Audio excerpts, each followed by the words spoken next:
And so I saw you hunting down this one guy, and it was a $75,000 bail, basically.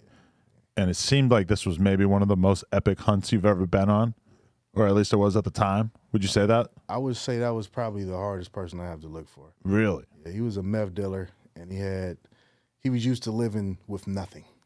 Right. Excuse me. He was a meth cook. Okay. So he was used to just staying in the woods in the middle of nowhere with little of nothing with him and his dog.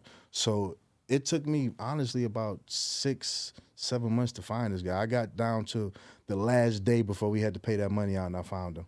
Wow. That's unbelievable because, yeah, I mean, it seemed so unlikely that you were going to be able to make any kind of progress in this. So it's like for 6 months, you're working on the case, but then you got some intelligence that led you to a specific area that you thought he might be in? No, more so I knew the guy that knew where he was. Okay. And I went over there and I had a conversation, a serious conversation, which I'm not going to say exactly what I told him, but I scared the shit out of him. Right. To the point where he got a crayon, a piece of paper, and he wrote the directions on there for me. Wow. And so that's within your rights. Yeah. You can scare the shit out of somebody. I'm not a police officer. But you can't, are you worried that that kind of thing could be construed as, threatening somebody, or that, are the cops looking to crack down on overly aggressive bounty hunters, I guess is one thing I'm thinking. Oh, of course. And is that a consistent problem? There is for some. Me, I'm big, which a lot of people watch me. I push nonviolence. Right. So I'm big on that aspect. But yeah, there's a lot of people that get in this field just to be fucking cowboys, right, or hold some type of authority. So you do get people that abuse their power, and yeah, the cops got to crack down on them. They lose their licenses. They go to jail. I mean, there's a lot of times that does happen. Yeah. Because that's one thing I noticed with cops is that it feels like a lot of people, when you read the YouTube comments, when you see, something, people getting locked up for crazy ass crimes in terms of rappers and shit, there's a lot of people who don't identify with them and look down upon them and want them to have bad things happen to them. And so when they kind of like end up, and some of those people become cops because they want to actually, hey, you want to have all the power in the world over every gangbanger in town? Go take classes for like 2 months or whatever, and then become a cop, and then you get to arrest them and do God knows what to them. I mean, a lot of people seem like that feels like a revenge fantasy for them almost. Yeah, people get into this shit for the wrong reasons, man. If you've been bullied, you got some type of mental problem, you're not stable, not getting this field, man. I mean, people just get into it for the wrong reason. You're right. People get bullied. They feel like they're inadequate in life, and they want some type of power. They want some notoriety. They get into this shit. And that's when you get tragic situations to happen where people are getting shot, murdered. I mean, it's just people in here getting the wrong reasons. How close have you come to having dire consequences happening to you? Because I see you wearing the bulletproof vest and everything. So I had a situation in Detroit. Okay. I don't know if you know about Detroit, but it's fucking crazy. I heard it's wild. Yeah. It's the wild, wild west. Right. So when I first got in this business, I was young. I was looking for a guy. I was in Detroit. And this is where I learned a lot. I thought because I had this badge on that it would protect me and I can move anywhere I wanted to. I quickly realized that motherfuckers don't care if you got a badge on. So you're pulling up to like some terrible area. I'm in the hood. I'm on 8 Mile, handing flyers out. Guys pull up. They say, hey, when we come back, your ass better be off this fucking corner. So I'm like, yeah, whatever. Fuck you. I'm young, feeling good, got my license.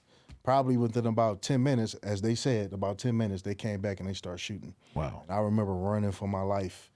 And that was the moment I started respecting the hood and understanding this shit don't mean nothing. It's just a badge. You're just a normal person. There's people that don't care about that shit. Right. I mean, there's people who shoot at cops. Yeah, you're right. Right. So it was a learning experience, but it's helped navigate me to the point now. So how would you have approached that situation differently, knowing everything you know now? For one, I wouldn't have been out there by myself. Okay. 2, I would have just left and posted up somewhere else. I mean, but you got to find this guy. If this is where you think he is, you got to focus in on this. The moment where right? they see me there and they say, hey, man, you need to get off this block, yeah. I'm out. I'll just go to the next block. I'll keep it moving. There's no point in sitting there and fucking bringing in drama. But you have to have a lot of situational awareness too, right? Because you got to be able to tell when somebody tells you get the fuck out of there, and that when it's just bullshit and they're just talking shit, right?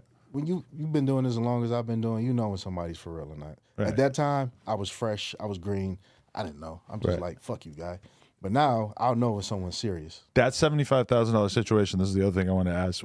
When I saw you catch the guy, you have like fucking, at one point you had like a squad of like 8 different bounty hunters with you. Mm-hmm.